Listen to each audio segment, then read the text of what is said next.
नमस्कार, मैं अबरार खान यूट्यूब मंच से। कैसे हैं आप लोग? आज हम लोग चर्चा करेंगे, भारतीय जनता पार्टी सत्ता में आ चुकी है, यानी एनडीए की सरकार बनने जा रही। शपथ ग्रहण भी हो गया और साथ ही साथ मंत्रिमंडल का बंटवारा भी हो गया। अब देखना होगा कि जब सदन चलेगी और वहां पर नेता विपक्ष के तौर पे अगर राहुल गांधी होंगे तो वो क्या स्थिति होगी, इस पे आज हम लोग चर्चा करते हैं।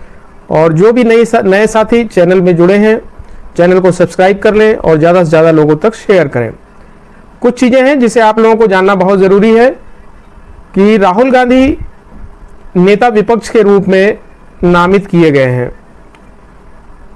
इंडिया अलायंस के जितने भी घटक दल हैं, उन लोगों ने एक साथ मिलकर राहुल गांधी के नाम पर मोहर लगा दी और उनको नेता विपक्ष के रूप में जिम्मेदारी लेने के लिए कहा गया।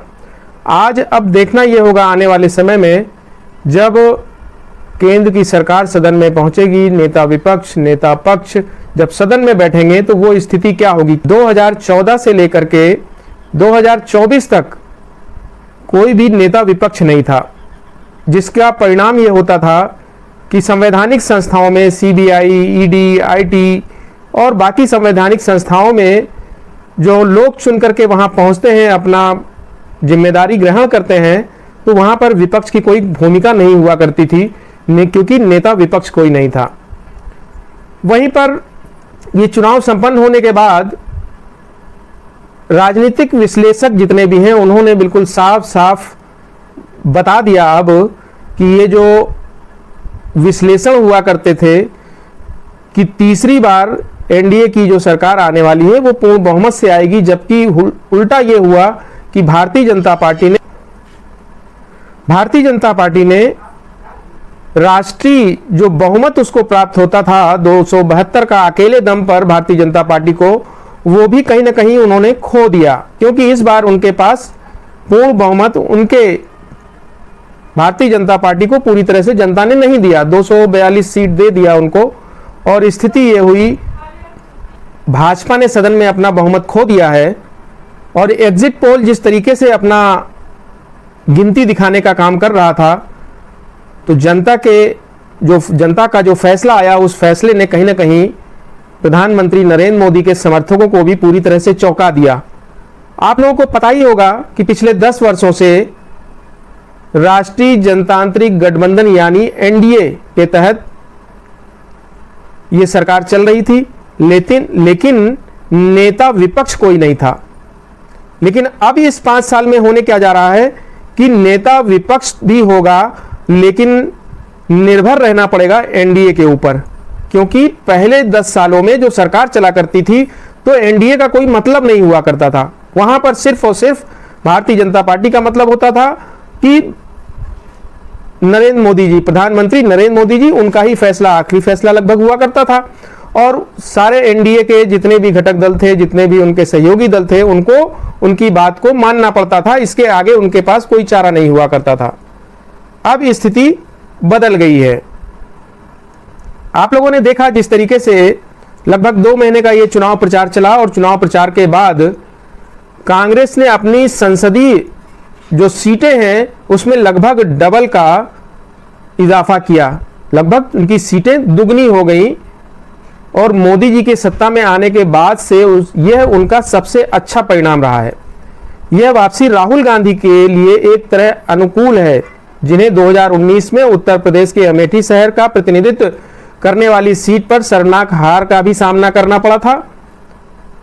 और उन्होंने अपनी जो सीट बचाई थी वो वायनाड की बचाई थी। इस बार उन्होंने जो चुनाव लड़ा वो रायबरेली से लड़ा और वायनाड से लड़ा। दोनों ही सीट पे शानदार जीत हासिल की। और अमेठी की सीट, जैसा आप लोगों को पता है, स्मृति ईरानी हार गई, लगभग 1,60,000 ऊपर ज़्यादा के मतों से वो हार भी गई। तो अब जो स्थिति है वो बहुत ही अलग तरह की स्थिति हो गई है कि अब आगे भारतीय जनता पार्टी के लिए क्या बचा है।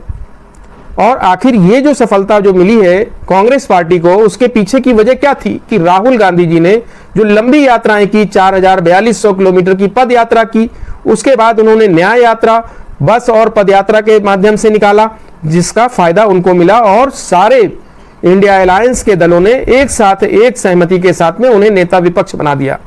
जब वो सिर्फ सदन के नेता हुआ करते थे तो उस टाइम पर सिर्फ हम लोग ये देखते थे कि तब भी उनका आक्रमण बहुत जबरदस्त हुआ करता था और सदन के अंदर उनकी तरफ से माइक हटा लिया जाता था, उनकी मतलब माइक बंद कर दिया जाता था, तो कैमरा उनकी तरफ से हटा लिया जाता था। ये सारी चीजें हम लोगों को देखने को मिली।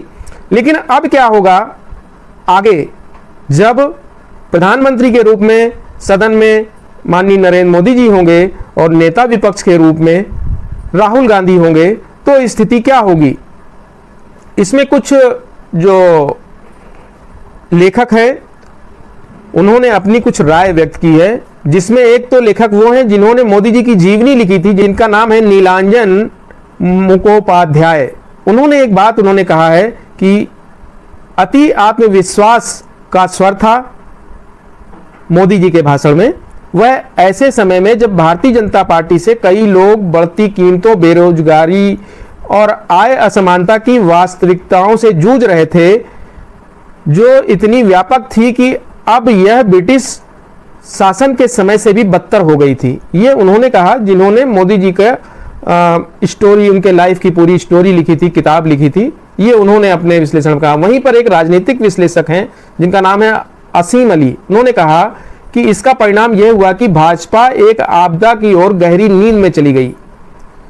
और अली ने यह भी कहा कि आज मोदी ने अपना चेहरा भी खो दिया है, क्योंकि देश के अंदर जितने भी सांसद जीतते थे उन सब का सिर्फ एक बात होती थी कि मोदी जी का चेहरा आप देखें। और मोदी जी खुद वहां स्वयं जाके ये बात कहते भी थे कि आप मोदी को समझिए कि आप जो वोट दे रहे हैं वो मोदी को वोट दे रहे हैं। तो वो चेहरा इस बार मोदी जी ने खो दिया। उसके बाद जो बात हुई है उसमें CSDS के जो शास्त्री जी ने, उन्होंने कहा कि गठबंधन के नेता के रूप में मोदी जी की कल्पना करने पर सवाल उठेंगे, जहां उन्होंने गैर भाजपा नेताओं की बात सुननी होगी।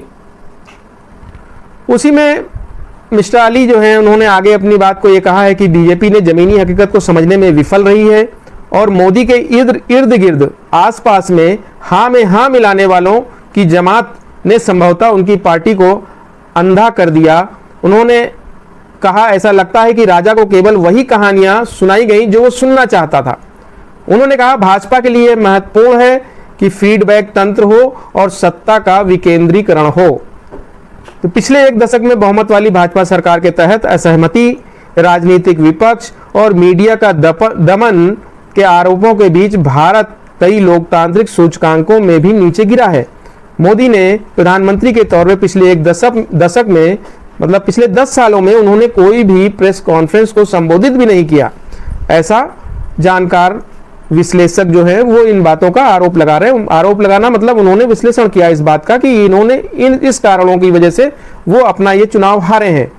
तो अब देखना होगा कि जब सदन में विपक्षी नेता के तौर पर अगर राहुल गांधी खड़े होंगे तो क्या अब उनका सामने से कैमरा हटा पाएंगे, क्या उनकी बातों को काट छांट किया जा सकेगा, उनका प्रहार किस तरह का होगा, ये बहुत ही देखने वाली बात होगी, क्योंकि हर आदमी की नज़र इस पर होगी और सदन पे होगी।